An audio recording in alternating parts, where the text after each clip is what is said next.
Tonight, Maine's Republican Party announced Mitt Romney as the winner of their caucuses. That winner is Mitt Romney. What the headlines haven't told you is that what happened in Maine is the messiest caucus Republicans have had so far. Certain residents in 3 of Maine's counties are being treated right now as if they do not exist. The numbers that the state GOP in Maine are reporting are, according to caucus chairman, incorrect. Kennebec County did vote as they were supposed to last week, but their vote total, as you see here, shows up as a 0 in the Republican Party's official results. Washington County postponed their caucuses on Saturday because of a snowstorm they expected to hit the area. There's a lot more than what you said. The man who canceled it was a Mitt Romney supporter, and the snowstorm he predicted didn't happen. Then there's Waldo County. Even though nearly all Waldo County towns held caucuses on February 4th, here's how most of Waldo County's votes look. Look in the official Republican Party's results list. 0 votes. Waldo County, where voters from 18 towns gathered for municipal caucuses. I talked with Matt McDonald, a pastor of a small community church in Belfast.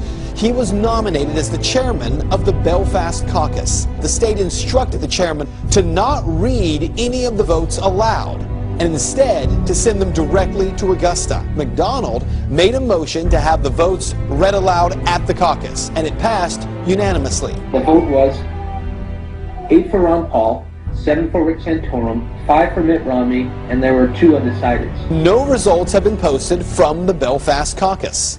The lady on the line said that she had received our tallies, our votes, but hadn't recorded them online yet, and she said Romney with 9, Rick Santorum with 5, Ron Paul with 2. Well, of course, those were not the right numbers, and I told her.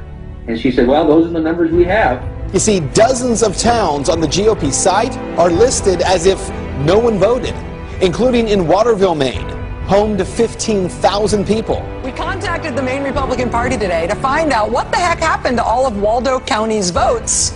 So far, we have not heard back. The margin of victory for Mitt Romney in Maine was 194 votes. That's called a hair. On every occasion, the votes that were lost were Ron Paul votes. In one case, the votes were actually transferred from paper to electronics, and the lady doing the transfer was a Mitt Romney person. Remember what the establishment said about Reagan? He's radical and out of touch and dangerous. It's the same thing the establishment now says about Ron Paul. What's so dangerous about him? He wants a return to the Constitution. And though the Constitution is our founding document and embodies our first principles of limited government, sound money, and personal freedom, we've drifted so far from it that a return to those principles would indeed mean substantive change to the government. The only danger Ron Paul represents is to the establishment that fears its own loss of power. We've drifted so far, drowned so deep in debt, lost so many of our rights, fought so many fruitless wars, that if we don't rock the boat now, we may end up sinking. What's your plan for tonight? Tell the truth. I've been in politics for 35 years. My cause has been the cause of liberty. I didn't want any meeting there because it's a closed meeting, and you know the caucus has a history of being the sausage grinder of the politics, and we don't want people to see what actually goes into the sausage. Rick doesn't have a chance. And the powers that be want it to be Romney, and it looks like that's what's going to happen. And well, you know how that goes. And look what they did up in Maine. They want to pull out of the picture quickly, and we all know what happened. I can't say I blame them.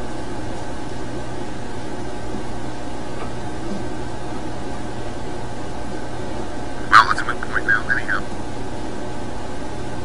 Here's a Republican presidential candidate, Ron Paul, feel like they're being ignored and they're getting angry about it.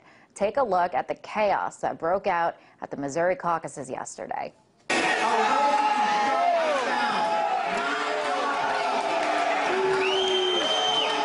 Well, here you see Paul supporters clashing with GOP officials.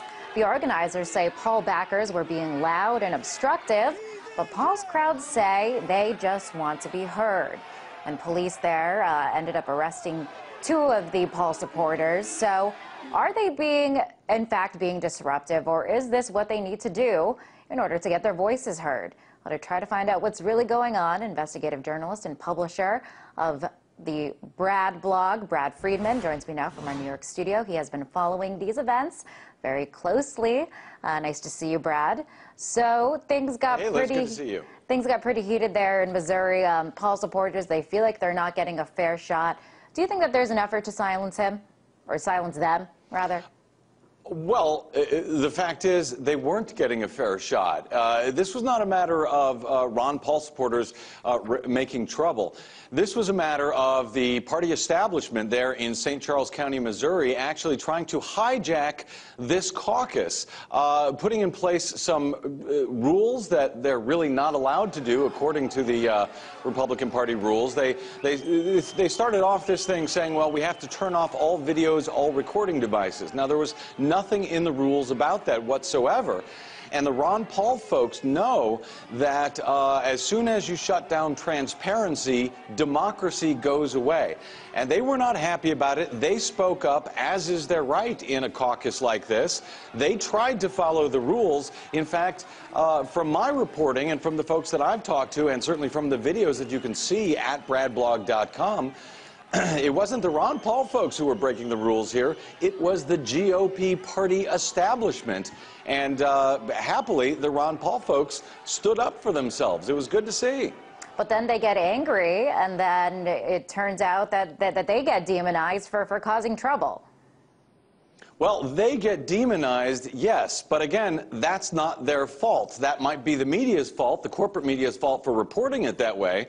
But the nice thing is, we have the video. We can see exactly what happened. We can see the leader of the Ron Paul folks, Brent Stafford, being arrested by state police out in the parking lot after they had shut down this caucus without holding their votes, without doing anything. You can see when he was arrested. You can see that he was doing absolutely nothing when he was handcuffed and hauled away. And if Ron Paul folks are furious about this, frankly, they have every right to be. And I should also add, by the way, this is not an isolated incident, what happened out there in St. Charles County, Missouri. We also saw it in Clay County, Missouri. We also saw it in Athens, Clark County, Georgia, just 1 week earlier. I've got the video of that up at bradblog.com as well. And again, it was not a matter of Ron Paul folks causing trouble. It was a matter of the party establishment who was running the delegate convention. In that case, it was a county delegate convention. Basically shutting out what appeared to be the majority of people at that convention, completely ignoring Robert's Rules of Orders, the parliamentary procedures they're supposed to use at these events, and basically railroading the entire process, shutting it down, and doing whatever they want to do, no matter what the people there, the democracy that has gathered, what they wanted to express. I think the Paul folks have every right to be outraged about this, and I'm glad they're speaking up, to be frank. Now, earlier we reported Ron Paul came out and he raised suspicion that there is fraud going on, because he pointed to the fact that wherever he goes, he has this loud following. So he obviously has a very big network of supporters, yet he hasn't won a single caucus yet, and he is raising suspicion that perhaps there is fraud going on. Didn't really give specifics, but when you have things like this that are caught on camera, to what extent do you think fraud is possible so far in this well, election primary process? Here's where I'll be a little bit critical of the Ron Paul folks. They do have a tendency to yell fraud simply because they lose elections. Now, I give them credit because they do try to oversee their electoral system, which is really important. That's next to impossible when you're using touchscreen voting machines. It's damn near impossible when you're using paper ballots that are counted by computers.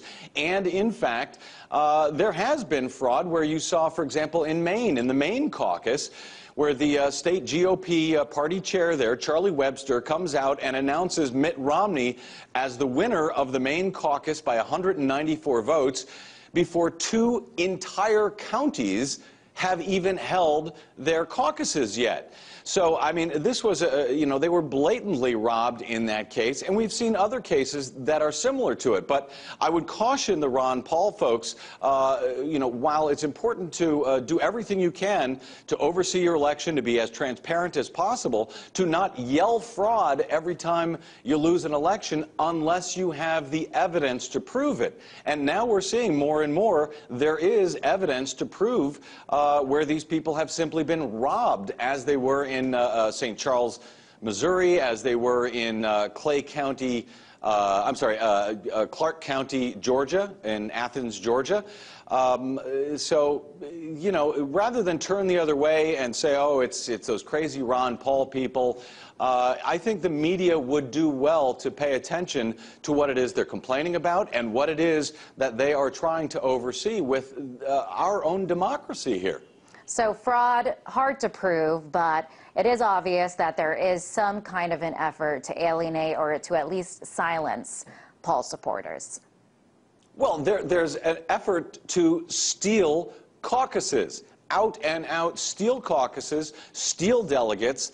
It's on video. In this case, this isn't something we have to speculate about.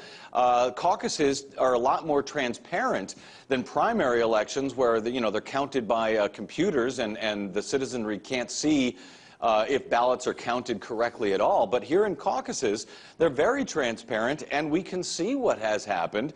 And, you know, you can look, again, I'll point you to bradblog.com. We've got a lot of video there, you know, showing the Republican Party establishment blatantly stealing these caucuses, stealing these delegate conventions from Ron Paul supporters. You know, I get the feeling between these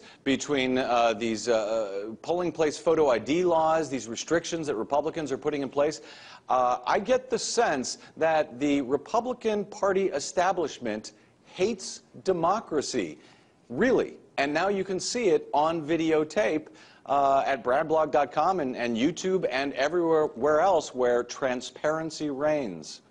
And Brad, you're saying stealing the caucuses, and you're saying that the establishment doesn't like democracy. I'm not sure about that, but this whole notion of stealing caucuses, doesn't this kind of contradict the whole point of a democratic election process where everyone's voice is supposed to be heard? That's the whole point of voting. Of course, it completely undermines democracy. And look, when it comes to elections, I'm nonpartisan on this stuff. I will support a Republican or a Democrat or an independent who has been screwed by the electoral system. You know, a candidate, I'll support a Republican, a Democrat, an independent voter, a legal voter who has been disallowed from casting their legal vote. But that is what we are seeing. We are seeing a concerted effort by the Republican Party to keep people from voting, generally to keep Democrats from voting this year. And we're seeing it within the party themselves, trying to keep Ron Paul's voice out of these caucuses. All right, Brad. Sorry to interrupt you. We're just out of time, but pleasure to have you on the show. That was Brad Friedman, investigative journalist and publisher of the Brad blog.